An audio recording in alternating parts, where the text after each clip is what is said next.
Assalamualaikum warahmatullahi wabarakatuh. Kami dari kelompok 4 yang beranggotakan Irma Qur'ana, Elok Dwi Lestari, Nur Soimatul Khariah, Amira Faikotul Jannah, Dina Zulaikha Ramadhani, dan Ati Latifah mempersembahkan pengembangan pembelajaran tema 1 subtema 2 dengan menggunakan media audio.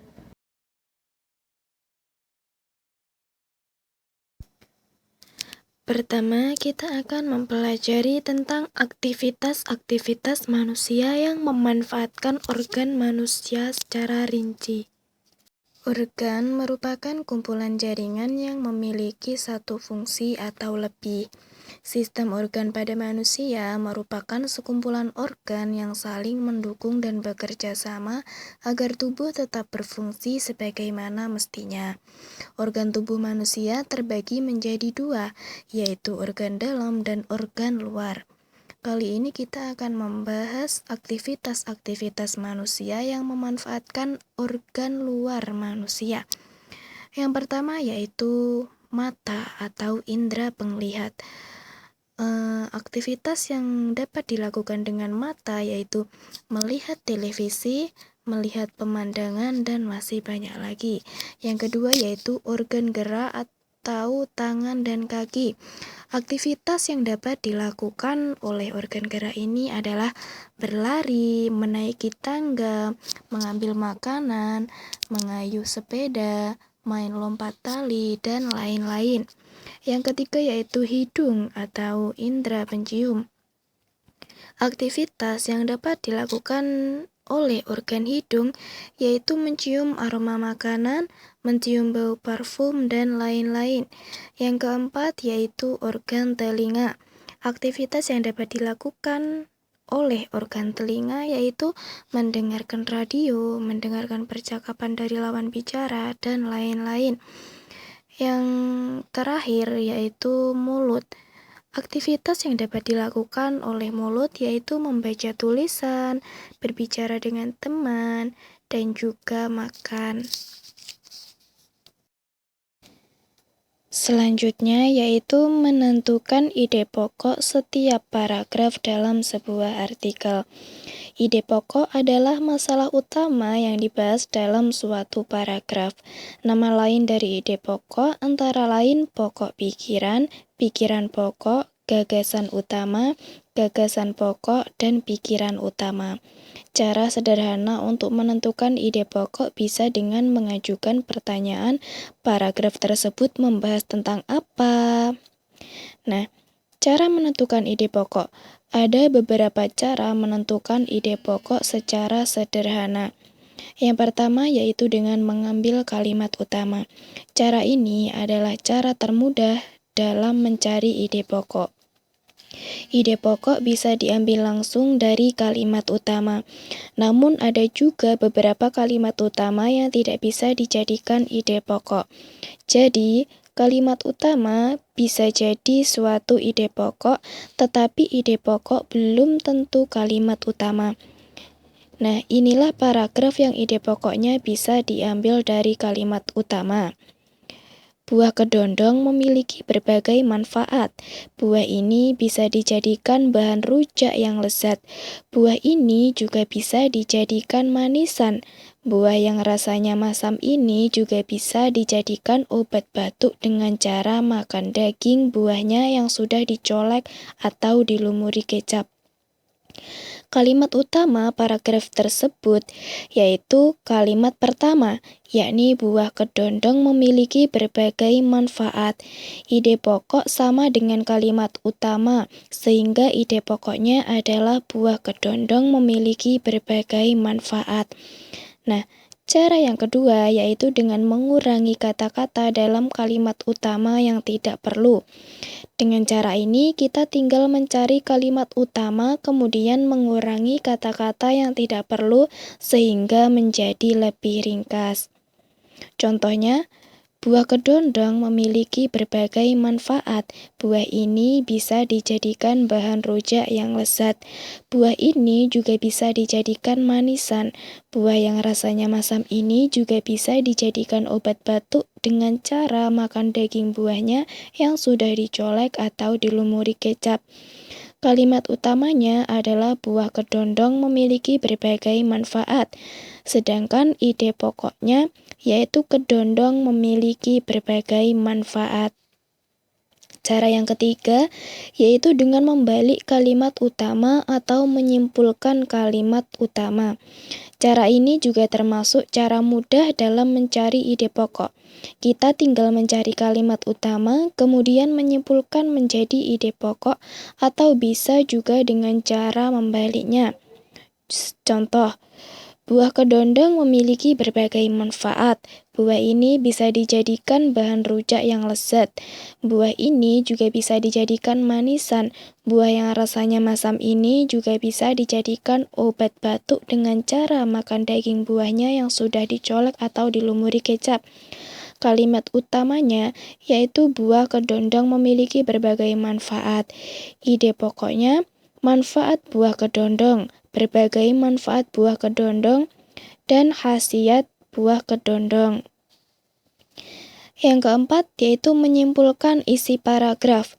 Menyimpulkan isi paragraf digunakan untuk menentukan ide pokok jika kita tidak bisa menyimpulkan dari kalimat utama. Berikut ini contoh mencari ide pokok dengan cara menyimpulkan isi paragraf. Ini adalah hewan berkaki 4. Hewan ini termasuk herbivora atau pemakan tumbuh-tumbuhan. Dagingnya menjadi komoditas pokok di Indonesia. Saat hari Idul Adha, hewan ini sering dijadikan hewan kurban. Hewan ini adalah sapi. Nah, kalimat utamanya adalah hewan ini adalah sapi.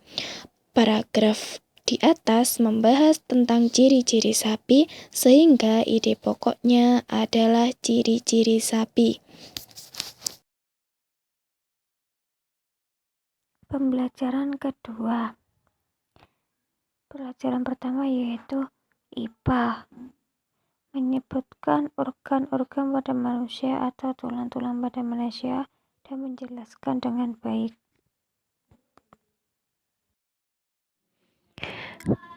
Tulang pada manusia terdiri dari tulang belakang, tulang ekor, tulang tengkorak, tulang hoid, tulang dada, tulang rusuk, tulang belika, tulang pengumpil, tulang selangka, tulang hasta, dan pangkal lengan. Tulang tengkorak berada pada bagian kepala, berfungsi untuk melindungi otak dan organ-organ manusia. Tulang rusuk berada bagian dada, berfungsi untuk melindungi dada, paru-paru, hati, dan rongga dada. Tulang hasta berada pada tulang pengumpil, berfungsi untuk membentuk lengan bawah. Tulang ekor berada di bawah tulang, berfungsi untuk menyangga tulang-tulang di sekitar pinggul. Tulang pengumpil berada di samping tulang hasta, berfungsi untuk membentukkan sel-sel darah merah. Tulang belakang berada pada bagian belakang tubuh, berfungsi untuk membukukan tubuh. Tulang hoid terletak di antara larin dan mandibula, berfungsi sebagai tempat melekatnya otot. Kedua, pelajaran bahasa Indonesia. Menentukan ide pokok pada artikel atau paragraf. Cara mengetahui ide pokok pada artikel atau kalimat. Yang pertama, baca seluruh paragraf dengan cermat. Kamu perlu dengan cermat dalam membaca sebuah paragraf berkonsentrasi dengan baik. 2. Cermati kalimat pertama hingga akhir. Paragraf yang terdiri dari beberapa kalimat harus kamu cermati ketika membacanya. Jangan sampai ada yang terlewat kalimat dalam paragraf tersebut sampai kau lupa membacanya. 3. Baca tiap kalimatnya. Dalam suatu paragraf, ide pokok bisa terletak di awal, di akhir, atau di awal dan akhir paragraf. Kembali lagi, pastikan tidak ada kalimat yang terlewat ya. 4. Tandai ide pokok. Setelah menemukan ide pokok di paragraf tersebut, langsung kamu tandai. Hal itu untuk minimalisir lupa yang bisa terjadi. 5. Tandai info penting. Jika ada info penting dalam paragraf tersebut, tidak ada salahnya untuk menandai. Biasanya akan ditanyakan dalam soal-soal di nomor selanjutnya yang menggunakan paragraf yang sama. Yang pertama, Mengidentifikasi potensi kekayaan alam Indonesia. Mengidentifikasi kepadatan penduduk tiap-tiap provinsi. Menunjukkan asal suku-suku bangsa yang ada di Indonesia. Mengidentifikasi keberagaman di lingkungan sekitar. Selanjutnya yaitu potensi kekayaan alam di Indonesia. Dilihat dari sisi astronomi, Indonesia terletak pada daerah tropis yang memiliki curah hujan yang tinggi, sehingga banyak jenis tumbuhan yang dapat hidup dan tumbuh dengan cepat. Dilihat dari sisi geologi, Indonesia terletak pada titik pergerakan lempeng tektonik sehingga banyak terbentuk pegunungan yang kaya akan mineral. Daerah perairan di Indonesia kaya sumber makanan bagi berbagai jenis tanaman dan hewan laut, serta mengandung juga berbagai jenis sumber mineral. Sumber daya alam di Indonesia tidak terbatas pada kekayaan hayatinya saja. Berbagai daerah di Indonesia juga dikenal sebagai penghasil berbagai jenis bahan tambang seperti petroleum, timah, gas alam, nikel, tembaga, bauksit, timah, batu bara, emas, dan perak. Di samping itu, Indonesia juga memiliki tanah yang subur dan baik digunakan untuk berbagai jenis tanaman. Wilayah perairan yang mencapai 7,9 juta kilometer juga menyediakan potensi alam yang sangat besar. 2. Kepadatan penduduk tiap-tiap provinsi. Kepadatan penduduk antara provinsi yang satu dengan provinsi yang lainnya juga tidak seimbang. Hal itu disebabkan karena persebaran penduduk yang tidak merata. Kepadatan penduduk erat kaitannya dengan kemampuan wilayah dalam mendukung kehidupan penduduknya. Daya dukung lingkungan dari berbagai daerah di Indonesia tidak sama. Daya dukung lingkungan di Pulau Jawa lebih tinggi dibandingkan dengan di pulau-pulau lain, sehingga setiap satuan luas di Pulau Jawa dapat mendukung kehidupan yang lebih tinggi dibandingkan dengan misalnya di Kalimantan, Papua, Sulawesi, dan Sumatera. 3. Asal suku-suku bangsa yang ada di Indonesia. Indonesia merupakan negara kepulauan dengan penuh keanekaragaman, mulai dari budaya, suku bangsa, ras, etnis, agama, hingga bahasa daerah.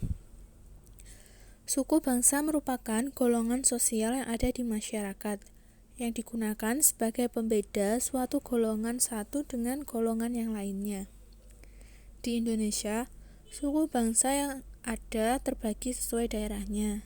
Jumlah suku bangsa di Indonesia mencapai ratusan, terdiri dari suku-suku besar seperti Jawa dan Sunda sampai suku-suku kecil yang biasanya tinggal di wilayah pedalaman. Berikut ini daftar suku bangsa di Indonesia beserta daerah asalnya. Yang pertama, suku Nias berasal dari Sumatera. Yang kedua, suku Betawi dari Jakarta. Suku Sunda dari Jawa Barat. Suku Jawa dari Pulau Jawa. Suku Loloan dari Bali. Suku Sasak dari Nusa Tenggara Barat, dan lain-lain. 4. Keberagaman di lingkungan sekitar. Keberagaman artinya adalah perbedaan, bermacam-macam. Di sekitar kita terdapat banyak keberagaman. Dapat kita temui perbedaan dengan anggota keluarga, tetangga, teman, sekolah, dan masyarakat secara luas. A. Contoh keberagaman di dalam keluarga. Kebiasaan saat bangun pagi, misalnya seperti ibu saat bangun pagi adalah minum air putih. Ayah memiliki kebiasaan langsung mandi, sedangkan kakak kebiasaan bermain handphone. B. Contoh keberagaman dengan tetangga. Perbedaan agama di Indonesia ada 6, yaitu Islam, Kristen, Katolik, Buddha, Hindu, dan Tionghoa.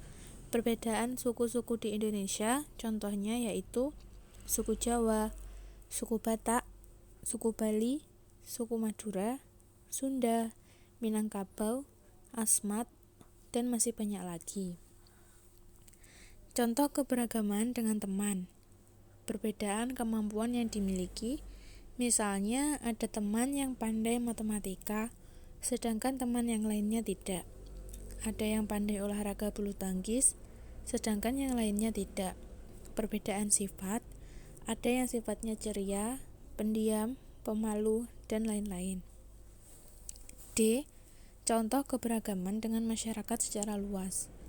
Maksudnya, keberagaman dengan penduduk negara Indonesia. Indonesia luas sekali, berpenduduk 263 juta lebih jiwa. Indonesia negara kepulauan terbesar di dunia dengan jumlah pulau sebanyak 17.504 pulau, sehingga juga terdapat banyak suku dan kebudayaan. Yang kedua, mengidentifikasi perilaku yang tidak sesuai dengan nilai-nilai Pancasila. Perilaku yang tidak sesuai dengan nilai-nilai Pancasila. Pancasila adalah ideologi sekaligus dasar dari negara Indonesia, sehingga menjadi sumber moral juga sebagai sumber nilai dalam berperilaku sehari-hari. Sayangnya, banyak di antara kita yang justru melakukan perilaku yang tidak sesuai dengan nilai-nilai yang terkandung dalam Pancasila. Berikut adalah contoh-contoh perilaku yang tidak sesuai dengan Pancasila. Yang pertama, perilaku yang tidak sesuai dengan sila yang pertama dalam Pancasila, yaitu mengganggu peribadatan agama atau kepercayaan lain. Pilih-pilih teman, hanya mau berteman dengan yang seagama. Yang kedua, contoh perilaku yang tidak sesuai dengan sila yang kedua dalam Pancasila, yaitu tidak mengakui persamaan derajat sehingga memandang dan memperlakukan rendah orang lain, gemar menyulut kebencian terhadap sesama. Yang ketiga, contoh perilaku yang tidak sesuai dengan sila yang ketiga dalam Pancasila, yaitu lebih menyukai produk luar negeri dan memandang rendah produk buatan dalam negeri, malu menjadi warga negara Indonesia, memandang rendah orang-orang yang berasal dari daerah lain. Yang keempat adalah contoh perilaku yang tidak sesuai dengan sila keempat dalam Pancasila. Tidak suka bermusyawarah, menyelesaikan konflik dengan kekerasan, memaksakan kehendak atau pendapat orang lain. Yang kelima adalah contoh perilaku yang tidak sesuai dengan sila yang kelima dalam Pancasila. Menciderai hak-hak orang lain dengan ribut di jam istirahat misalnya. Merusak fasilitas umum, bersikap semena-mena dan tidak adil pada orang lain. Yang ketiga, menemukan ide pokok pada sebuah bacaan. Ide pokok adalah gagasan yang menjadi pokok pengembangan paragraf. Ide pokok juga disebut sebagai gagasan pokok dan gagasan utama. Ide pokok dalam sebuah paragraf berfungsi sebagai penyampai pesan penulis kepada pembaca. Pesan tersebut dapat berupa informasi yang mengedukasi, menginspirasi, dan menghibur. Setiap paragraf dalam sebuah teks bacaan pasti mengandung ide pokok. Melalui ide pokok, seorang pembaca dapat melihat bagaimana penulis menyusun urutan pikirannya untuk menjelaskan pokok pembahasan. Ide pokok umumnya dituangkan dalam sebuah kalimat utama. Kalimat inilah yang menjadi acuan kalimat-kalimat lainnya. Kalimat utama umumnya berisi dasar pemikiran yang dijabarkan oleh kalimat-kalimat lainnya. Berdasarkan letak dalam sebuah paragraf, kalimat utama dibagi menjadi 3, yaitu di awal, di akhir, dan campuran. Cara menentukan ide pokok dalam sebuah paragraf. Yang pertama, membaca keseluruhan isi teks bacaan. Yang kedua, menemukan kalimat utama tiap paragraf. Kalimat utama bisa terletak di awal, akhir, dan campuran, awal dan akhir. Kalimat utama biasanya diikuti oleh beberapa kalimat penjelas. Yang ketiga, menentukan ide bahasan dari kalimat utama tersebut yang bisa dijadikan gagasan pokok atau ide pokok.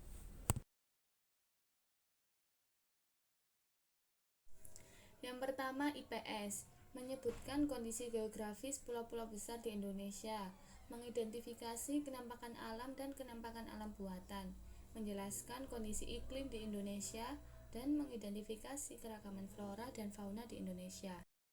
Poin 1. Kondisi geografis pulau besar di Indonesia. Yang pertama ada Sumatera.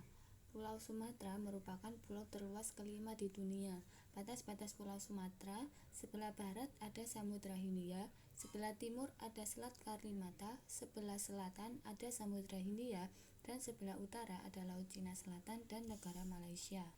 Dataran rendah di Sumatera, bagian timur Sumatera adalah sebagian besar berupa hutan rawa dan merupakan dataran rendah yang sangat luas. Dataran rendah di Sumatera Utara yaitu Melabuh dan Singkil.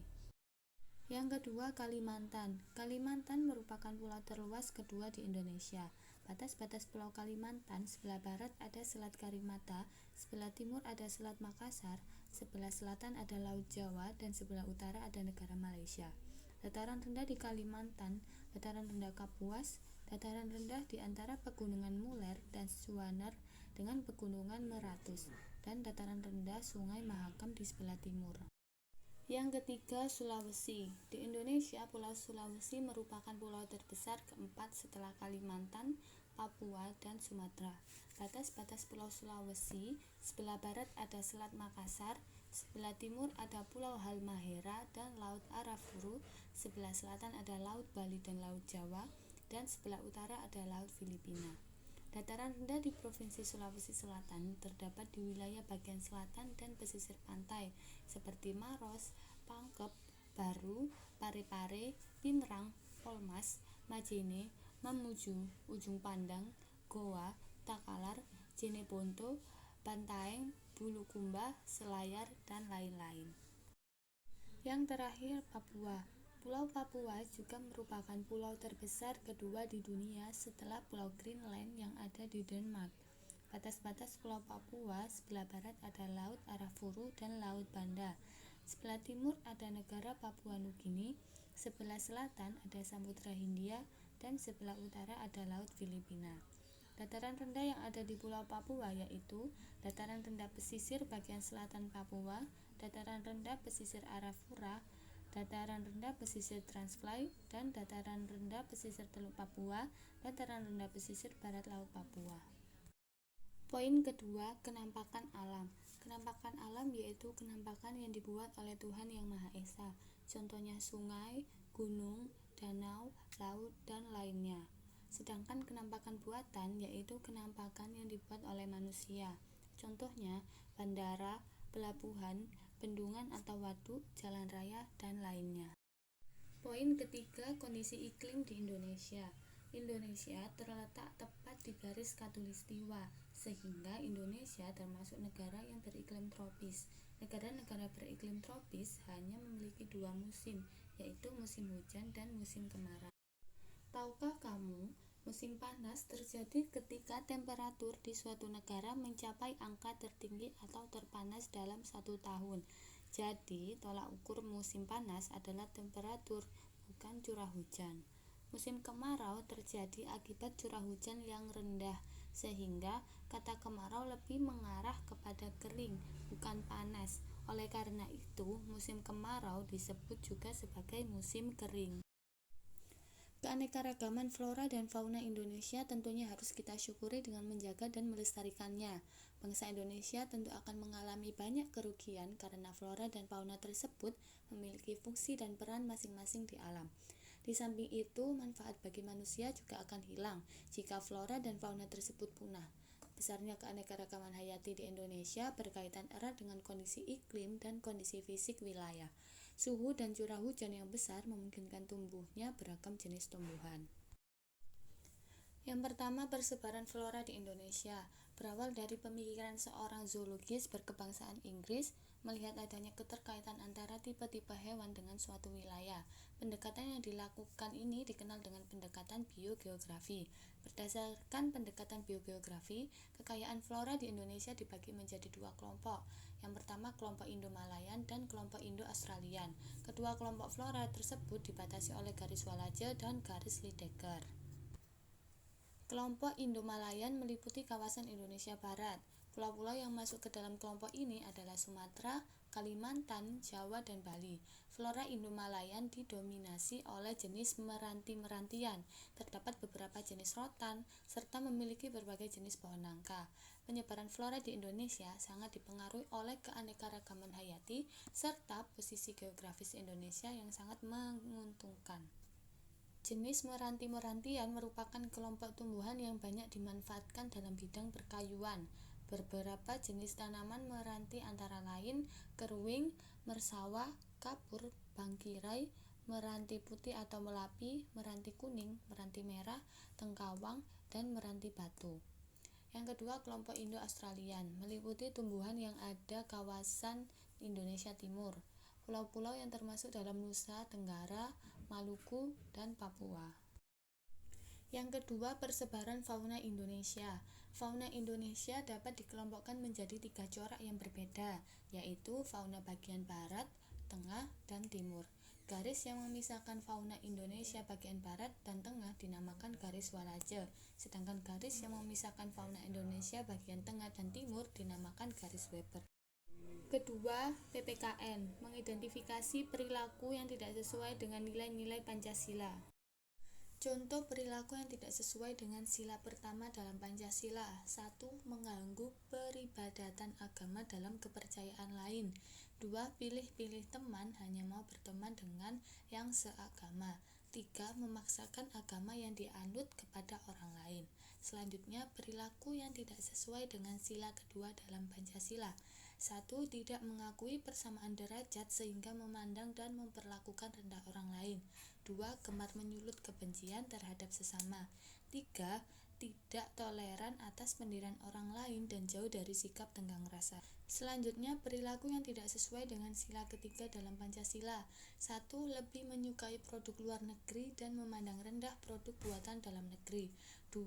Malu menjadi warga Indonesia. 3. Memandang rendah orang-orang yang berasal dari daerah lain. Selanjutnya, perilaku yang tidak sesuai dengan sila keempat dalam Pancasila. 1. Tidak suka bermusyawarah. 2. Menyelesaikan konflik dengan kekerasan. 3. Memaksakan kehendak atau pendapat orang lain. Dan yang terakhir, perilaku yang tidak sesuai dengan sila kelima dalam Pancasila. 1. Bersikap semena-mena dan tidak adil pada orang lain. 2. Tidak suka bergotong royong, tidak mau bekerja bakti bersama-sama.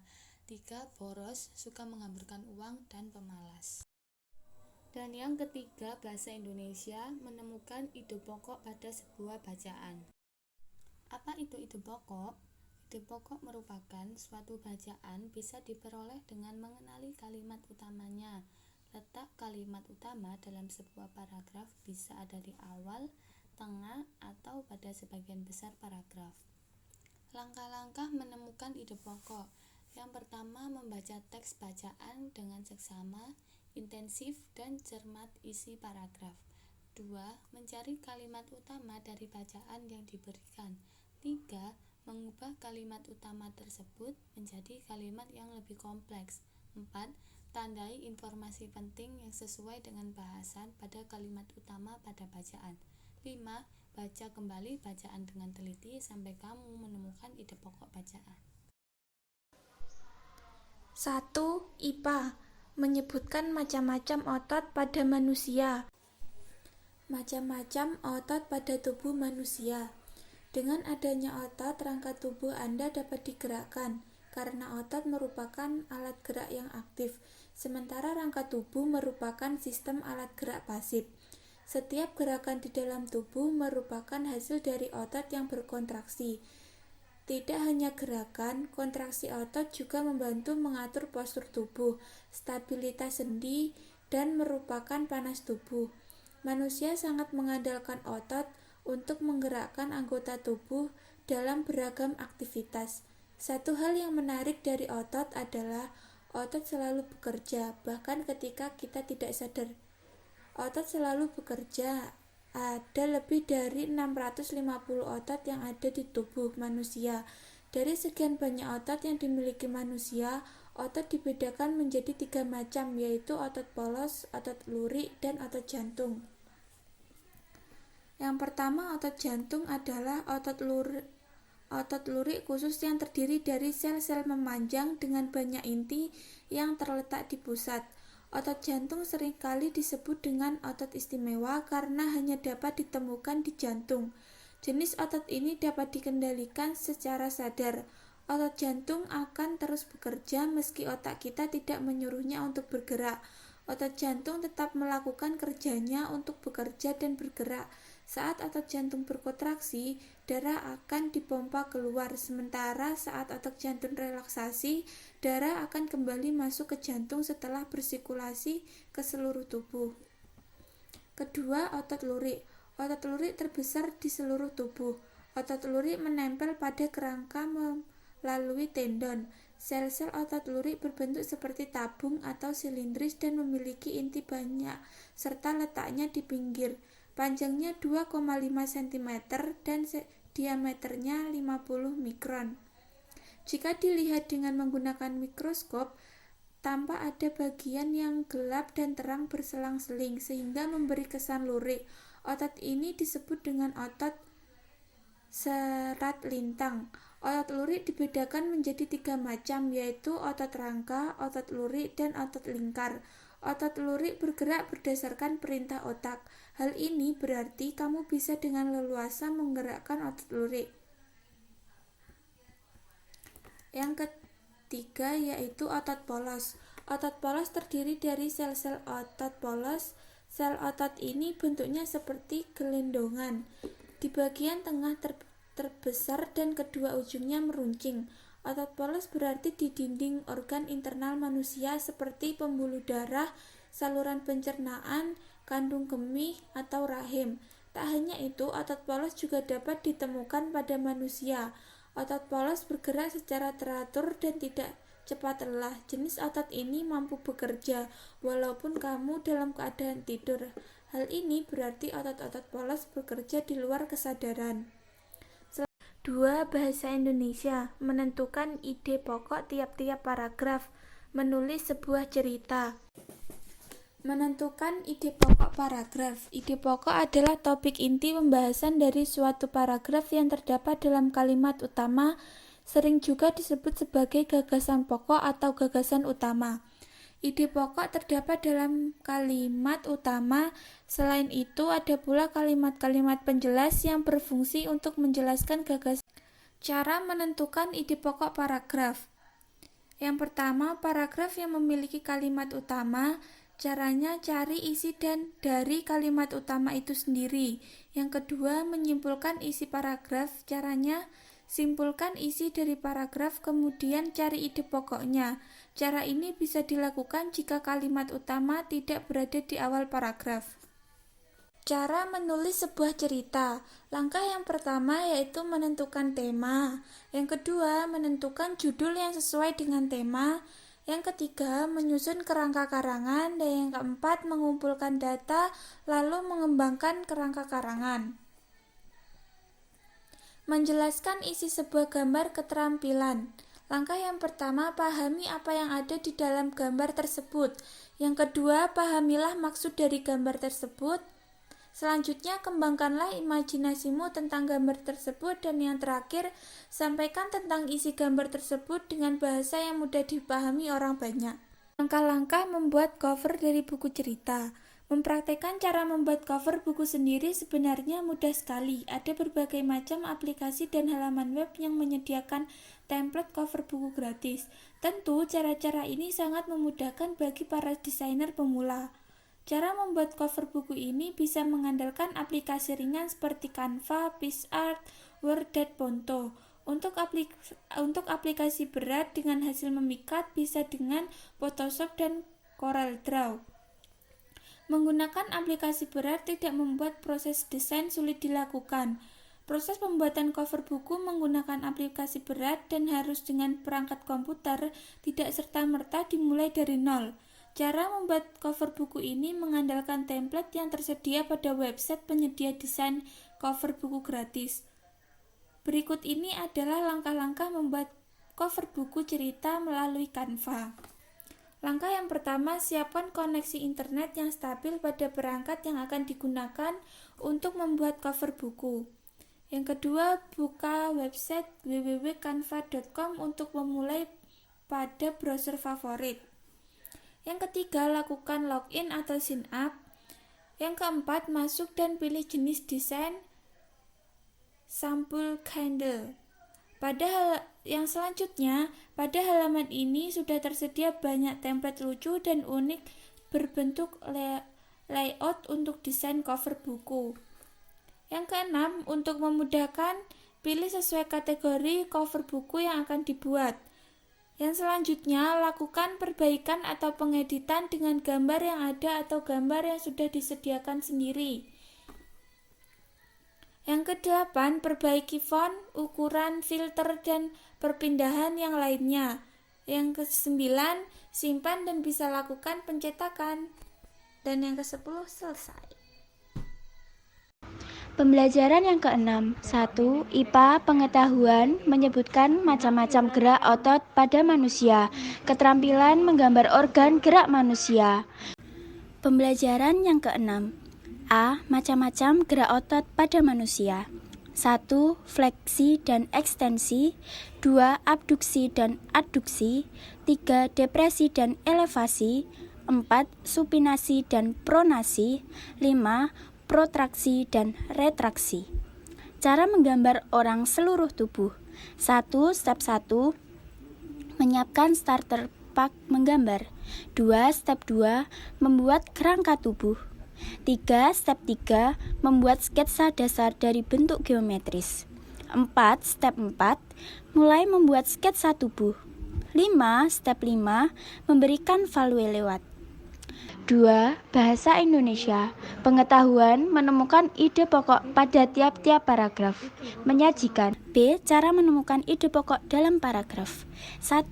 Baca seluruh paragraf dengan cermat. 2. Cermati kalimat pertama hingga akhir. 3. Baca tiap kalimatnya.